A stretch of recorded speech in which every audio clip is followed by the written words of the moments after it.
So we're going to talk about the Gentile studying Torah, the non-Jew studying Torah. Many of you have involved yourself in the book The Divine Code by Rabbi Moshe Weiner. It's actually a translation from the original Hebrew. The Hebrew book is called Sefer Sheva Mitzvot haShem.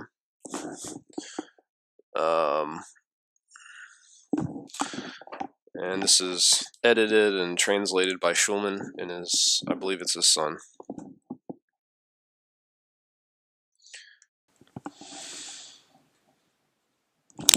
So, chapter 5, Torah study for Gentiles. Now, naturally, every non-Jew who reads this, when they think Gentile, they're thinking of themselves because they feel, like in our vernacular today, that Gentile means all non-Jews.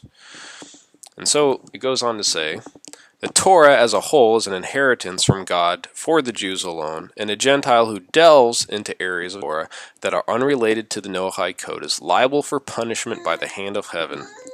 This is basically verbatim the Rambam here. Okay, for one, there's a big problem here. For one, the Torah as a whole is an inheritance from God for the Jews alone. That's not true. It's an inheritance for Klal Yisrael, the congregation of Jacob, which includes Ger. So it's not just Yehudim or Jews or even Bnei Yisrael. It's actually part of all four houses of Israel, including Gerim. That's from Rashi on Devarim of that verse that talks about, which is funny. He actually kind of quotes it back here earlier on. But anyways.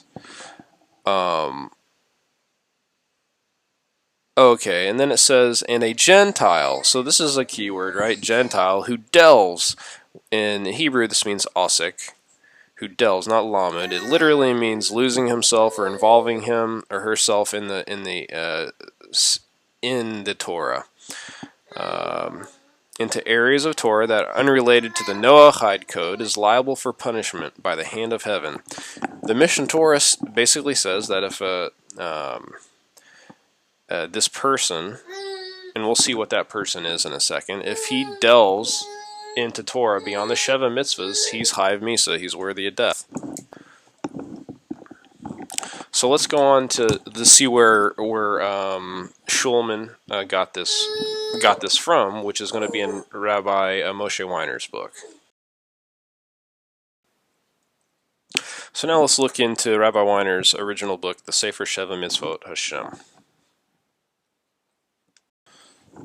Okay, now we're in the Sefer Sheva Mitzvot haShem, page Lamed Zayin, the foundations of the faith.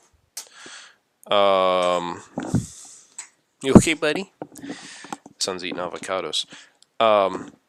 So it says here, this is kind of where it kind of gets kicking off about the same place actually, but a Ben Noach that involves himself, Ben Noach she'asek b'Torah Hav Misa. A Ben Noach that involves himself in Torah is Hav Misa, is worthy of death. Asik there means to involve. It's not lamed, which is like a cursory study. This is like losing oneself and trying to grasp the actual wisdom of the Torah. So that's where this is translated from. So when it says a Ben Noach, you're thinking, oh, a Ben Noach, I'm a Ben Noach. Wow, that must mean me. And you're like, wow, that's pretty harsh. That's harsh. It doesn't quite seem right, but you don't know. I didn't know. So I was like, okay, well, whatever. And I just started to study that further because it didn't seem right. But I didn't have anything else to go on when it came to talking with a rabbi about it. So I was like, okay. So let's actually see what it says in what this is quoting from. So this is actually from the Rambam here in the Rambam's Mishna Torah, Hilchot Malachim 10:9. So let's go in there and let's see what that is. Okay. Let's go see what that is. Let's see what. So now let's look at a more original Hebrew text, which is the actual Mishna Torah. This is from the Kapach, it's like a Yemenite, basically a Yemenite heritage tradition, Mishna Torah. This is the Sefer Mishna Torah Shalom, the complete Mishna Torah. I guess you'd translate that as. Let's look inside. Okay, so here we are. We're in Hilchot Malachim. It's the Sefer Shoftim, which is the book of Judges, I guess. Book of Judges, Hilchot Malachim. So Hilchot Malachim is a subsection of that book called Sefer Shoftim. It's like a section. It's like a quarter of it, or maybe not even quite a quarter. Anyways, point is, we're on Hilchot Malachim, chapter 10, verse 9. And this is where it's talking about this non-Jew who is learning Torah. Can he study Torah or not? And here it says a goy. Clearly says a goy. Okay? Goy she'asek b'Torah as mita. It's the same vernacular as in the Sefer Sheva Mitzvot haShem, except Rabbi Winer changed it from goy to ben noach. He literally changed the halacha here. Why would you do that? Now, it seems from our vernacular within the past 2,000 years, it seems like, well, that's okay because a goy goyim are all non-Jews. You would think that, right? But if you've watched my previous video, I will show, and I show you there, that the goy and the ben noach are two different entities. They're two different types of non-Jews. And if you want to know more on that, it's like an hour-long video. But just quickly, I'll give you guys a little overview of what that video entails. And that's this. It says right here. Let me find it. So we're talking about a ben noach here. A ben noach. Then you go further down in the halacha. So it's 10:10, chapter 10, verse 10. A ben noach that wants to do the mitzvah, he can, and it goes on and on. And then here it says, if he gives tzedakah, he says you receive it from him, referring to the Jewish community. You receive it from him and you give it to the Jewish poor. And then it says, however, the goy that gives tzedakah, you receive it from him and you give it to the goy poor. So here you see that there's a ben noach and a goy, and they are two different things. Okay, they are two mutually exclusive entities when it comes to giving tzedakah and the mitzvah l'chiyu, so the commandment to sustain him. Okay, the Rambam is always very precise in his language, especially when it comes to the nouns that he uses. So a ben noach, a ben noach, a ben noach, all throughout Hilchot Malachim, which is the book that talks about the Sheva Mitzvot b'nei Noach. Okay, it's constantly talking about a ben Noach. A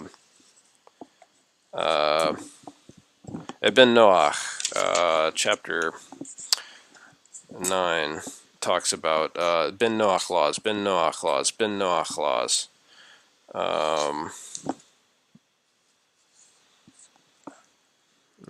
Ben Noach. It's all about the Sheva Mitzvot b'nei Noach. Why? Is because all non-Jews are b'nei Noach, right? Technically. However, if a non-Jew doesn't keep the Sheva Mitzvahs, he is the goy. He's the status of a goy, and that's how the Rambam writes the goy, and he says that actually in another place. He actually specifically says this over here in the laws of forbidden things to eat in Hilchot Machalot Asarot. Okay, he says Da, da, da, da, da.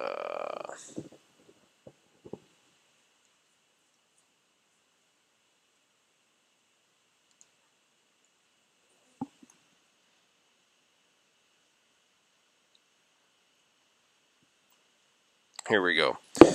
In all places that we say goy stam, wherever. Okay, let me just read it. Bechol makom shana amar goy stam hareze avod oved avoda zara. So in translating quickly, this says in all places where we say the plain goy, and you see goy in quotes. This is the idol worshiper. So basically what the Rambam's saying is that in all places where I just use the term goy, just plainly, without any other forms of expression, not the goy kadosh, which would be referring to the Jewish people, but whenever I'm just saying goy, just the word goy, plain goy, I'm referring to the idol worshiper. Now when you go back, this makes complete sense for verse 10 here, who's talking about this Ben Noach that gives tzedakah, you receive it, and then and then the goy who gives tzedakah, you don't receive it. Actually, you receive it, but you give it to the goy poor. Okay, and now that you know what a Ben Noach is, and you know what a goy is relatively, now you can get back to verse 9. Oh wait, where was I? I pointed out the wrong thing. I was in 9. Here we go. So this is verse 10 here is talking about the difference, the juxtaposition between the Ben Noach and the goy. Okay. Now that you know the difference, that the goy is the idol worshiper and the Ben Noach is the Sefer Sheva Mitzvot, the Ben Noach. Okay. Just like when it says Bnei Yisrael, he's going to be referring to Bnei Yisrael, who are commanded to do the things of Bnei Yisrael. Same thing with Bnei Noach. Same terminology. Now, when you get back to here, 10:9, when it says a goy she'asek b'torah as hayv mita, you now know that this goy here is the non-Jew idolater, because the Rambam explicitly said that earlier in the Mishna Torah. So, to wrap it all up, that's the big issue. That's the huge contention with the divine code and the Sefer Sheva Mitzvot haShem, is that there are different types of non-Jews, and those books do not do a good job at defining specifically those types of non-Jews. They mention them. They mention them plenty. In the Sefer Sheva Mitzvot haShem, it actually mentions in Vav. Let's see here. Samik. Oh yeah. Here we go. In Samik Vav. Oh, buddy, you got your avocado. It actually mentions the opinion of the Has Sofer here. Yeah. It mentions the opinion, and when it's referring to the non-Jews studying Torah, it actually says that there is a Ben Noach, a kosher Ben Noach, and it has in brackets here the Ger Toshav, which isn't quite true.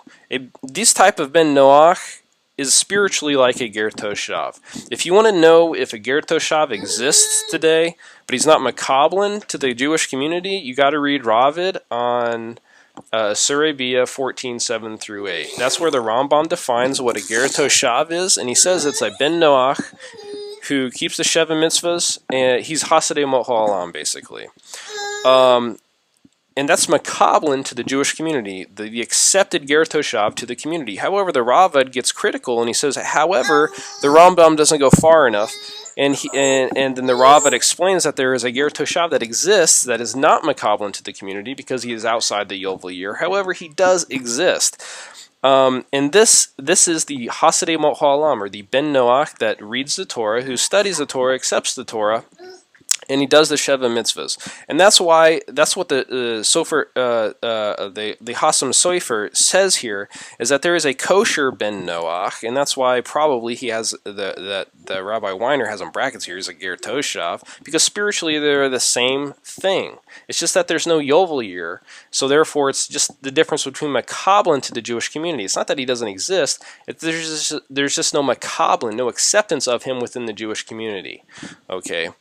Because the Ger Toshav is not accepted until the Yovel year. Okay, so he's saying the haShem Sofer here is saying that kosher ben Noach, he can involve himself in Torah study. He can osek in Torah, and he is because he is not this goy nochri guy. He's not the idol worshiper.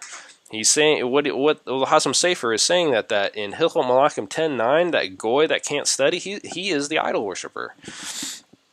And not only that, but this footnote here, that is not in the divine code. Why is it not in the divine code?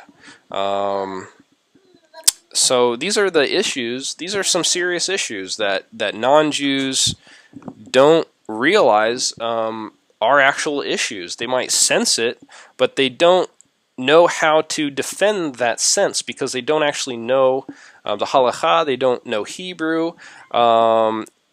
And these are just things you got to be aware of. This is an excellent book. I know I'm being very critical. This is a highly researched book. It's just the fact that I don't agree with some things. Okay, I bought the books. I enjoy reading them with my rabbi. Well, I shouldn't say that. My rabbi, he's the one who's a lot better in Hebrew than me, obviously. So he teaches us. We have a Ben Noach class that he teaches. Okay, so this is the kind of material that we read. I'm not saying stay away from it. I'm saying be mindful. Okay, do research yourself. You can trust rabbis just like you would anybody else, but you can't put your complete hope and trust in rabbis. If you sense something that's not right, do your own research, because that's probably haShem talking to you. That's telling you need to do your own research. Okay, you can have avodah zarah basically when you did not have Torah. Therefore, you need to trust that you have some kind of connection to truth. Okay, and truth is connected directly to haShem, true truth. Okay, because that's real Torah. Okay, you need to trust that. Start studying yourself. Anyways, that's that. Just keep studying.